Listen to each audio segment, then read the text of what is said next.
આપણું ધોરણ પાંચમાં આપણું હિન્દી. તો હિન્દીની અંદર આપણા 1 થી 5 પાઠ પૂરા થયા ચોપડીમાં અને સ્વાધ્યાય પોથીમાં પણ. બરાબર. તો હવે આજે આપણે પાઠ છઠ્ઠો આવ્યા છે. પાઠ 6 અને 7 શીખવાનું છે. પાઠ 6 અને પાઠ 7 એ આપણે સાથે શીખીશું. બરાબર. તો પાઠ 6ની અંદર એવું છે, થોડા જોક્સ આલેલા છે. એટલે જોક્સ જેવું આપણને આપેલું છે, પાઠ ન હોય પણ જોક્સ વિશે આપણને પાઠ બનાવીને આપ્યો છે. એ વિશે હું તમને સમજાવું છું. તો પાઠનું નામ છે હસી કા પિટારા. હસી કા પિટારા એટલે હાસ્યનો ખજાનો, એટલે હસવાનો ખજાનો. એને શું કહેવાય? હસી કા પિટારા. ફરી અહીંયા લખ્યું છે કે જીવન में हास्य का बहुत ही महत्व है. हास्य जीवन में दुख को भुलाकर नई उमंग भर देता है. हंसने से स्वास्थ्य अच्छा रहता है. તો આ હસી કા પિટારા એટલે હાસ્યનો ખજાનો. બરાબર. તો એની અંદર આપણને હાસ્યના ખજાના વિશે પ્રસ્તાવના આપી છે, એને સમજવાની છે. પહેલાં કે જીવનમાં હાસ્ય ખૂબ જ મહત્ત્વનું છે, એટલે કે જીવનની અંદર હસવું એ ખૂબ જ મહત્ત્વનું છે. હાસ્ય જીવન મેં દુઃખ કો ભૂલાકર નઈ ઉમંગ ભર દેતા હૈ. એટલે આપણા જીવનની અંદર કોઈ દુઃખ હોય ને આપણે અંદરને અંદર મૂંઝાતા હોય ને આપણને કોઈ હસાવે તો આપણે થોડી વાર માટે જેવી રીતે હસાવે, હાસ્યની કોઈ વાત કરે કે કોઈ વસ્તુથી આપણને હસવું આવે તો આપણે આપણા જીવનમાં ગમે તેટલું દુઃખ હોય એને થોડી વાર માટે ભૂલી જઈએ છીએ. બરાબર. અને હસને સે સ્વાસ્થ્ય અચ્છા રહેતા હૈ. એટલે કે હસવાથી આપણું સ્વાસ્થ્ય સારું રહે છે. બરાબર. હવે અહીંયા એક ચિત્ર આપેલું છે, જુઓ. તો ચિત્રની સામે લખ્યું છે કે બેટા દેખના ગેહું સૂખ રહા હે, કહી ગાય ન ખા જાય. એ કોણ એવું કહે છે? એની મમ્મી એના છોકરાને એવું કહે છે કે બેટા જોજે ઘઉં સુકાય છે, ક્યાંક ગાય ન ખાઈ જાય. તો પછી નીચે લખ્યું છે, જુઓ. નીચે બીજું ચિત્ર છે, ગધેડું આવીને ઘઉંને ખાઈ રહ્યું છે. તો અહીંયા લખ્યું છે કે અરે અરે ગધા गेहूं खा रहा है और तुम उसे हटा नहीं रहे. તો એનો છોકરો જવાબ આપે છે. બરાબર. કે એની માં એ છોકરાને બતાવે છે, જો ચિત્રની અંદર, કે અરે અરે ગધેડો ઘઉં ખાઈ રહ્યો છે અને તું એને કાઢતોય નથી. તો નીચે ચિત્ર ત્રીજું છે, આપને તો ગાય કો હટાને કો કહા હતા, યહ તો ગધા હે. તો છોકરાએ શું કીધું? તમે તો ગાયને કાઢવાનું કહ્યું હતું, આ તો ગધેડો છે. આની આ 3 ચુટકુલે એટલે આ 3 જે આપણને જોક્સ આપ્યા છે એ વિશે સમજાવું છું તમને. હવે મેં તમને પહેલાં ચિત્ર દ્વારા સમજાવ્યું છે, લખ્યું એ પ્રમાણે. તો આ 3 ચિત્રો આપેલા છે, જુઓ. પહેલા ચિત્રમાં શું છે? ઘઉં સુકાઈ રહ્યો છે, ખાટલાની અંદર ઘઉં સૂકવેલા છે. તો એની માં એના છોકરાને એવું કહે છે કે બેટા ઘઉં સુકાય છે તો ગાય આવે તો તું એનું ધ્યાન રાખજે. બરાબર. તો બીજા ચિત્રમાં શું બતાવે છે કે ગધેડું ઘઉં ખાઈ રહ્યું છે, ગાયના બદલે ગધેડું આવે છે. તો એની માં એવું કહે છે કે અરે ગધેડું ઘઉં ખાઈ રહ્યું છે તો તું એને હટાવતું નથી. તો છોકરો એવું કહે છે કે મમ્મી તે તો ગાયને કાઢવાનું કહ્યું તું, મને ગધેડાને કાઢવાનું નહોતું કહ્યું. એટલે આપણને આ વાત પરથી એક હસવું આવે કે માએ છોકરાને એવું કીધું કે ઘઉં સુકાય છે તો તું ગાયને હટાડજે, પણ ગાયના બદલે ગધેડું આવે છે તો પણ એનો છોકરો હટાવતો નથી. એટલે એનામાં આવી સામાન્ય બુદ્ધિ નથી. એ વાત પર આપણને હસવું આવે. બરાબર. આ આપણું પેજ નંબર 35, આપણી ચોપડીમાં પેજ નંબર 35 પર આપણો પાઠ 6 હસી કા પિટારા એટલે કે હસવાનો ખજાનો. હવે એની પાછળ આપ્યું છે, જુઓ, પેજ નંબર 36 પર. તો પેજ નંબર 36 પર શું છે કે 2 દોસ્ત વિશે આપણને બતાવ્યું છે. તો અહીંયા લખ્યું છે, જુઓ, કે दो दोस्त हिंदी व्याकरण की तैयारी कर रहे थे. એટલે કે 2 મિત્રો હિન્દી વ્યાકરણની તૈયારી કરી રહ્યા હતા. પહેલો દોસ્ત દીપક મીઠાઈ ખાતો નથી. આમાં દીપક શું છે? બીજો મિત્ર મૂર્ખ. તો દીપક मिठाई नहीं खाता એટલે કે દીપક મીઠાઈ નથી ખાતો. તો इसमें દીપક ક્યાં હે? તો આપણને એક વ્યાકરણ લક્ષી આપણને પૂછ્યું છે. તો જે દીપક છે એ કર્તા છે. શું છે? આપણા વ્યાકરણની અંદર જુઓ, કાર્ય, કર્તા, વિશેષણ અને અવ્યય એવું વ્યાકરણના 3 કે 4 એવા ભાવાર્થ આવે. તો આ દીપક શું છે? કર્તા છે. કર્તા એટલે નામની પાછળ જે જોડાય એને શું કહેવાય? કર્તા કહેવાય. અને જે કાર્ય કરે એને શું કહેવાય? ક્રિયાકરી કહેવાય. બરાબર. ફરી નંબર નીચે છે 2 કે જુઓ, नौकर मालिक कहता है नौकर से तू कोई भी काम करने से पहले मुझसे पूछ लिया कर. मालिक કોને કહે છે? નોકર નહીં, કે તું કોઈ બી કામ કરને સે પહેલે મુझसे પૂછ લિયા કર. એટલે કે નોકર માલિક નોકરને એવું કહે છે કે તું કંઈ પણ કામ કરું તો પહેલાં મને પૂછવાનું રાખ. તો થોડી વાર પછી જુઓ, નોકર થોડી દેર કે બાદ, થોડી વાર પછી નોકર માલિકને એવું કહે છે, રસોઈ ઘર में बिल्ली दूध पी रही है, क्या मैं उसे भगाऊं? તો આવું કોણ કહે છે? નોકર માલિકને કહે છે. બરાબર. આ એક હસવા માટેની એક આવું આપણને ઉદાહરણ આપ્યું છે. જુઓ, એક આવો જોક્સ લખ્યો છે કે નોકર માલિકને એવું કહે છે કે રસોડામાં બિલાડી દૂધ પી રહી છે, શું હું એને કાઢી મૂકું? તો નોકરે પહેલાં શું કીધું? માલિકે પહેલાં નોકરને શું કીધું કે તું કોઈ પણ કામ કરે તો મને પૂછ્યા વગર ના કરીશ. તો થોડી વારમાં રસોડામાં બિલાડી આવે છે, તો નોકર માલિકને એવું કહે છે કે રસોડામાં બિલાડી દૂધ પી રહી છે, તો હું એને ભગાડું, એમ કે હું એને કાઢી મૂકું? તો આ વાત પરથી આપણને હસવું આવે કે નોકરે એને કંઈ પણ કામ કરવાનું ના કીધું પૂછ્યા વગર, એટલે બિલાડી આવી તો પણ એ એના નોકરને પૂછવા જાય છે. બરાબર. આ સામાન્ય બુદ્ધિનો ઉપયોગ ના કરે માણસને આપણને હસવું આવ્યું, હસવા જેવી વાત છે. હવે નીચે છે, ક્યાં મેં ઉસે ભગા દઉં? नीचे 4 नंबर के एक आदमी दुकानदार के पास जाकर बोला, जनाब कुत्ते का बिस्कुट मिलेगा? तो दुकानदार बोला, दुकानदारे કહ્યું કે यहीं खाओगे या घर ले जाओगे? તો અહીંયા એવું છે, જુઓ કે એક માણસ દુકાનદાર પાસે જઈને બોલ્યો, શેઠ કૂતરાના બિસ્કિટ મળશે? દુકાનદાર શું કીધું? એક આદમીએ દુકાનદારને કે શેઠ કૂતરાના બિસ્કિટ મળશે? તો દુકાનદારે શું કીધું? દુકાનદાર એવું બોલ્યો કે અહીંયા ખાશો કે ઘેર લઈ જશો?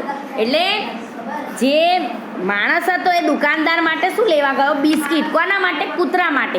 પણ દુકાનદારને એવું સમજ પડી, દુકાનદારે એવી એક હાસ્ય માટે કેવું એને કહ્યું દુકાનદારે માણસને કે કૂતરાના બિસ્કિટ જે બનેલા છે તું અહીંયા ખાઈશ કે ઘરે લઈ જઈશ? એવું. બરાબર. હવે નીચે છે 5 નંબર કે રામુ શ્યામુને જોઈને કહે છે, ક્યાં મળ્યા? गधेड़ा रामू श्यामू को देखकर कहता है, क्यों बे गधे को लेकर कहाँ जा रहा है? तो श्यामू कहता है, मूर्ख हो क्या? यह गधा नहीं है, कुत्ता है. तो रामू कहता है, मैं कुत्ते से नहीं, कुत्ते से तो पूछ रहा हूँ. बराबर. तो આનો અર્થ એવો થાય છે કે રામુ શ્યામુને જોઈને એવું કહે છે, ક્યાં મળ્યા? કેમ? ગધેડાને લઈને ક્યાં જાય છે? રામુ શ્યામુને જોઈને એવું કહે છે, ગધેડાને લઈને ક્યાં જાય છે? તો શ્યામુ કહે છે, મૂર્ખ છે કે તું? આ ગધેડો નથી, આ કૂતરો છે. તો રામુ કહે છે, હું કૂતરાને જ પૂછી રહ્યો છું. તો એનો અર્થ એવો થાય છે કે જુઓ, રામુ અને શ્યામુ બે છોકરા હોય છે. તો રામુ કૂતરાને લઈને જઈ રહ્યો છે. બરાબર.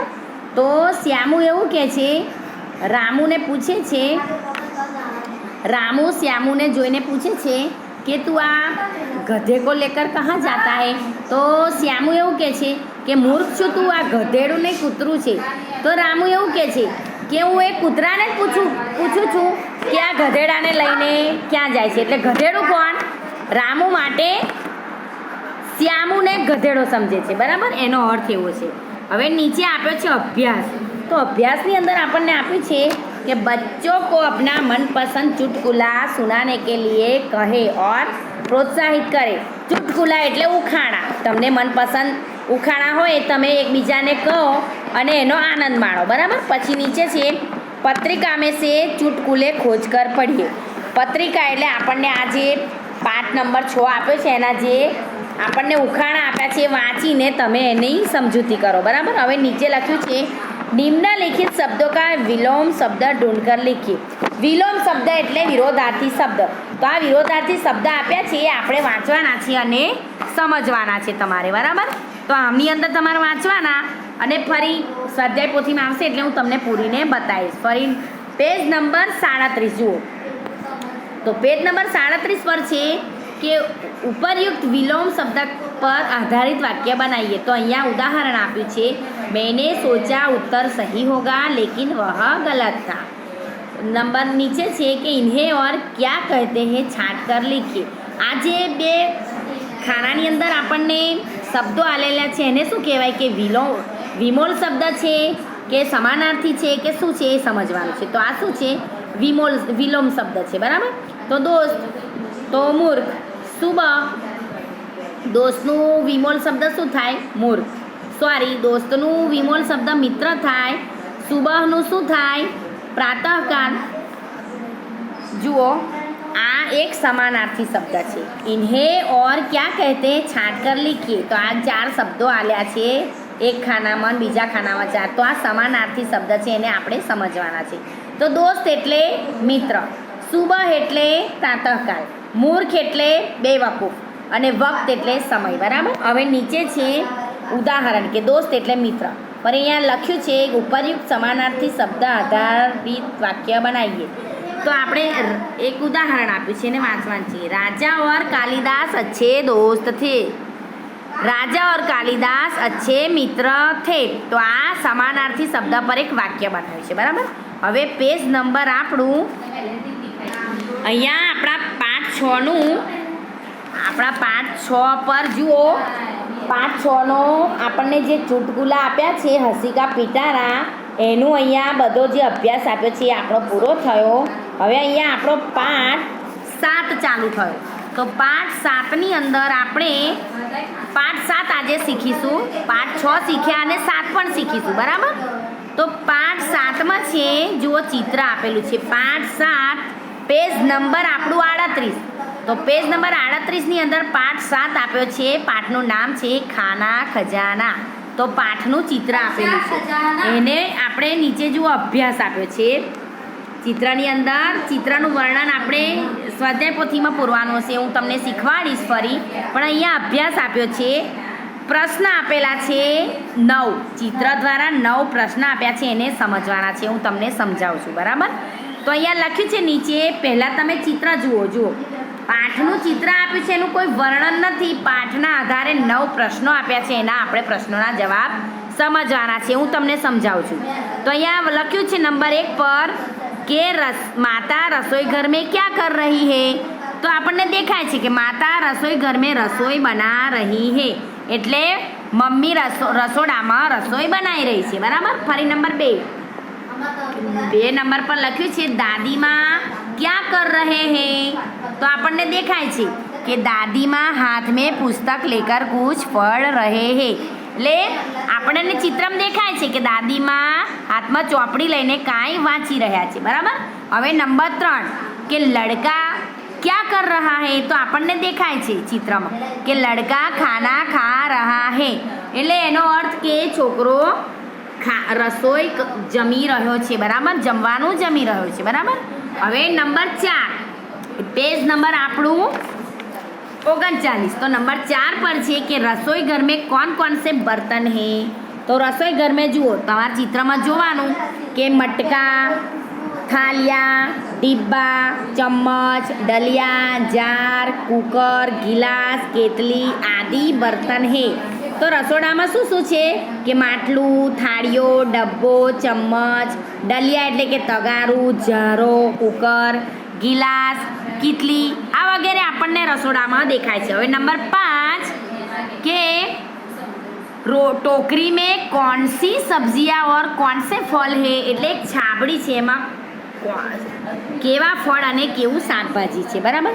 તો ટોકરી में आलू, लौकी, भिंडी, फूलगोभी आदि सब्जियां और अंगूर, सेब आदि फल है.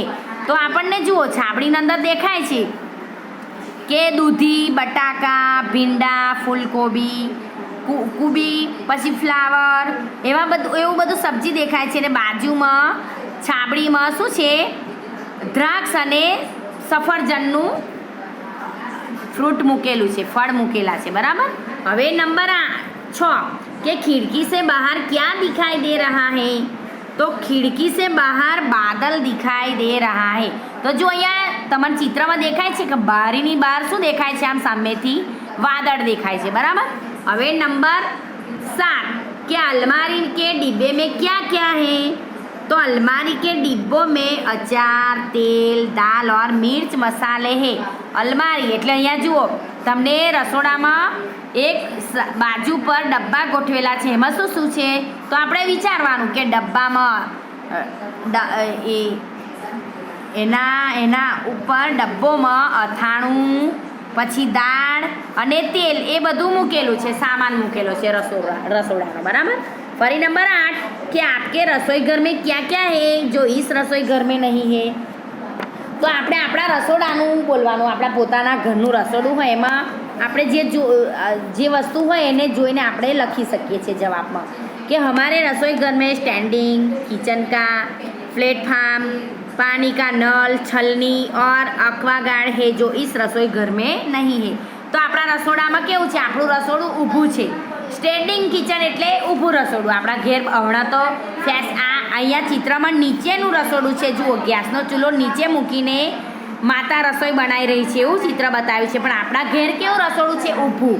સ્ટેન્ડિંગ કિચન એટલે ઊભું રસોડું છે. ફરી પ્લેટફોર્મ છે. સ્ટેન્ડિંગ કિચન કા પ્લેટફોર્મ એટલે કે ઊભા રસોડાનું પ્લેટફોર્મ છે. પાણી પ્લેટફોર્મની અંદર આપણું વોશ બેઝિંગ જેવું મૂકેલું હોય ને ત્યાં પાણીના નળની વ્યવસ્થા હોય, પછી એક્વાગાર્ડ હોય, એવું બધું આપણા રસોડામાં આપણા ઘેર હોય, બરાબર. એ જે આ રસોડામાં નથી. હવે નંબર 9 કે માતા કहाँ बैठी है? તો તમને દેખાય છે કે માતા ગેસ કે ચૂલે કે પાસ બેઠી હે. એટલે માતા ક્યાં બેઠી છે? કે રસોડામાં ગેસના ચૂલા આગળ માતા બેઠેલી છે, બરાબર. ફરી જુઓ ચોપડીમાં આપણે આપણા ચિત્ર દ્વારા 1 થી 9 પ્રશ્નોના જવાબ સમજ્યા. હવે નીચે આપ્યું છે કે क्या पसंद है क्या नहीं, योग्य खाने में खरा का निशान करो. તો અહીંયા કોષ્ટક બતાવ્યું છે. જુઓ તમારે કોષ્ટકની અંદર તમને જુઓ 5 ખાના આપ્યા છે. એમાં ચિત્રો આપેલા છે. પહેલા ખાનાની અંદર કારેલું, સફરજન, ફરી કેરીઓ છે, કેરીનું ચિત્ર છે, પછી જલેબી છે અને આઈસ્ક્રીમ છે. તો અહીંયા બાજુમાં ખાના ખાલી છે ને ઉપર લખ્યું છે કે નામ લીખો. તો આ ચિત્ર પહેલા ચિત્રનું નામ શું છે? તો કારેલું.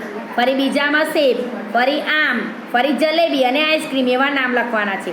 પછી મજે સે ખાएंगे તો તમને કારેલું ભાવતું હોય તો તમે ખરું કરવાનું, ના ભાવતું હોય તો તમારે બિલકુલ નહીં ખાएंगे એના પર ખરું કરવાનું, બરાબર. પછી સફરજન, તો સફરજન તો બધાને ભાવતું હોય તો તમારે ખરું કરવાનું. પછી કેરી ભાવતી હોય, જલેબી ભાવતી હોય, આઈસ્ક્રીમ ભાવતું હોય. આ પોતાના રીતે આપણને જે ભાવતી વસ્તુ હોય એના પર કોષ્ટક આપેલો છે એ પ્રમાણે તમારે અંદર પૂરવાનું છે. હવે નંબર જુઓ 40, પેજ નંબર 40માં આપ્યું છે કે तुमने अपने रसोई घर में माँ या पिताजी को खाना पकाते हुए देखा होगा. તો આપણે અહીંયા ચિત્ર આપેલું છે. જુઓ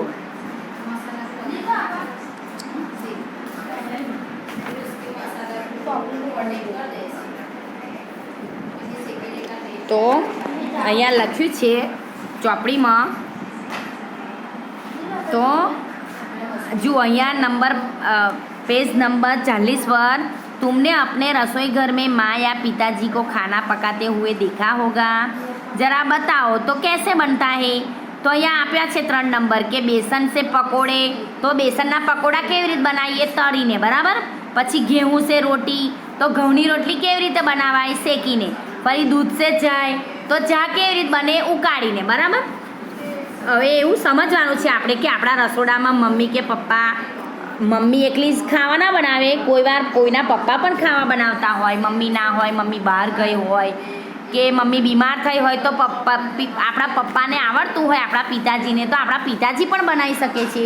તો તમને ચા બનાવીને પીવડાવે, બરાબર. તો ચા કેવી રીતે બને? ઉકાળીને.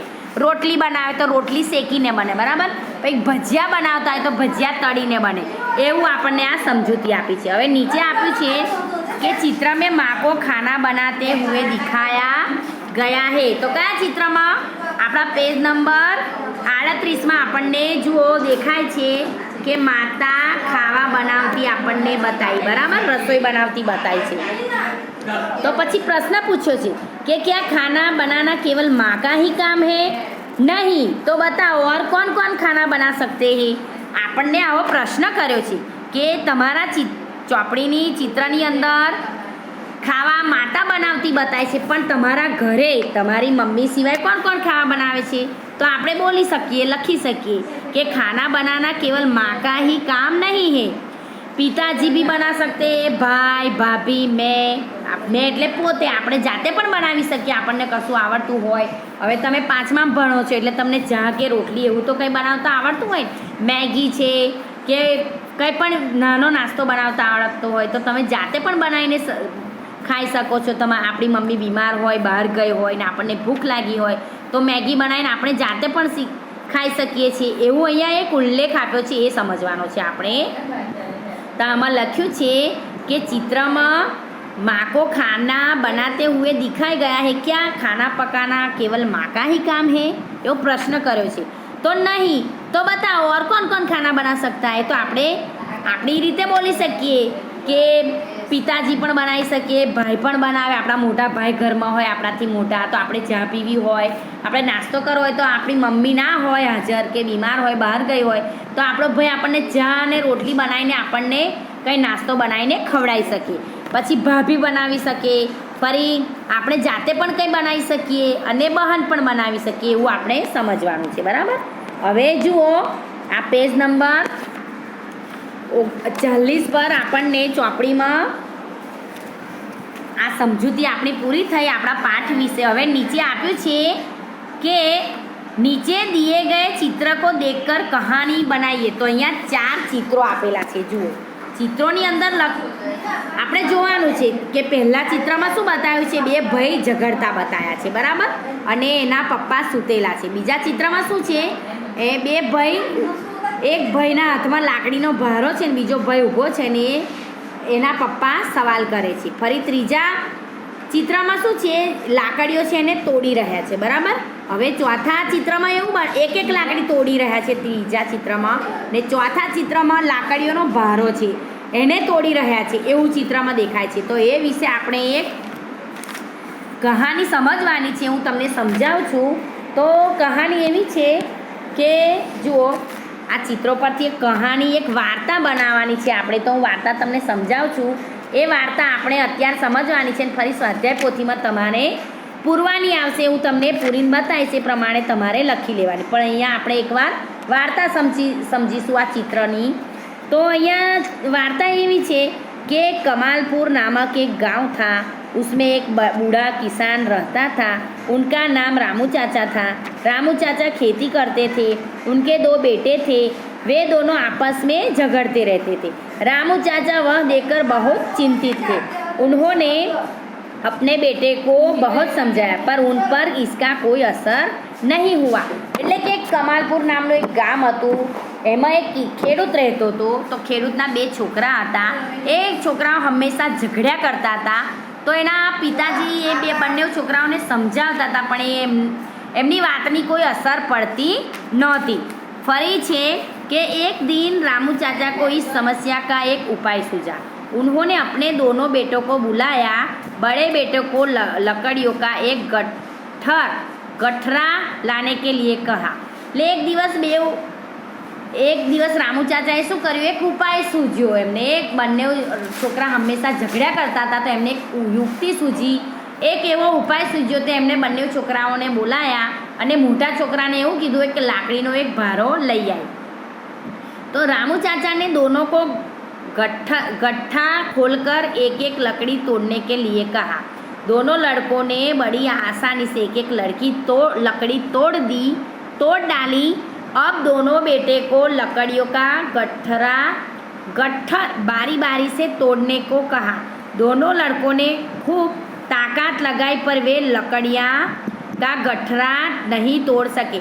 ले रामू चाचाए एवं कर्યું કે પહેલાં એક એક લાકડી તોડવાની કીધી। જો ચિત્રમાં દેખાય છે ને એક એક લાકડી તોડે છે તો આસાનીથી તૂટી જાય છે, પણ લાકડીનો ભારો જે આપે છે બંનેના હાથમાં તો એ ભારો નથી તૂટી શકતો, બરાબર.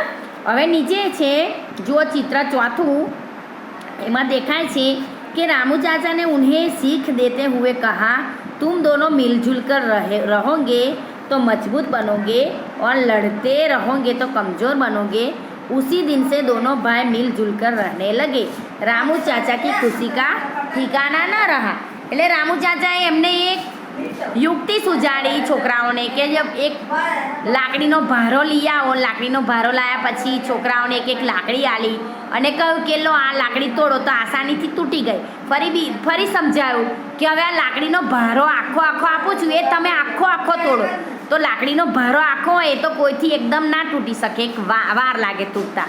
તો રામુ ચાચાએ સમજાવ્યું છોકરાઓને કે જો આ લાકડીના ભારાની જેમ તમે પણ મળી સંપીને રહેશો તો મજબૂત આ લાકડીની જેમ તમે પણ બની શકશો, અને આવા લડતા ઝઘડતા રહેશો તો એકબીજા કમજોર બની જશો અને તમારો પરિવાર વિખરાઈ જશે. આ રીતે આ વાર્તા પરથી આપણને બોધ શીખવાનો મળે છે કે એકબીજા સાથે મળી સંપીને રહેવું જોઈએ, બરાબર. તો અહીંયા આપણો પાઠ 6 અને 7 આપણો અહીંયા પૂરો થયો. ચોપડીની અંદર આપણું પેજ નંબર 35થી 40 સુધી આપણા 2 પાઠ પૂરા થયા. આગળનું જે શીખવાનું બાકી છે એ ફરીના વિડીયોમાં હું તમને સમજાવીશ. તો આ પ્રમાણે તમારે જુઓ, પેજ નંબર 35 પર લખ્યું છે કે હસીકા પિટારાની અંદર જે પાઠ આપેલો છે એ પાઠને તમારે શું કરવાનું છે, એ પાઠના ઉખાણાને તમારે ચોપડીમાંથી જોઈને નોટમાં લખવાનું છે, બરાબર. ફરી એની નીચે જે અભ્યાસ આપેલો છે, અભ્યાસની અંદર સમાનાર્થી અને વિરોધાર્થી જે શબ્દો આપેલા છે એ શબ્દોને તમારે નોટમાં લખવાના છે, પેજ નંબર 36 અને 37ના, બરાબર. હવે પેજ નંબર જુઓ, અહીંયા પેજ નંબર તમારો 39 આવ્યો. તો પેજ નંબર 39 પર તમને કોષ્ટક આપેલું છે, કોષ્ટકને તમારે પૂરવાનું છે, બરાબર. હવે આ પેજ નંબર 40 અહીંયા પૂરું થયું, આપણી વાર્તા પૂરી થઈ.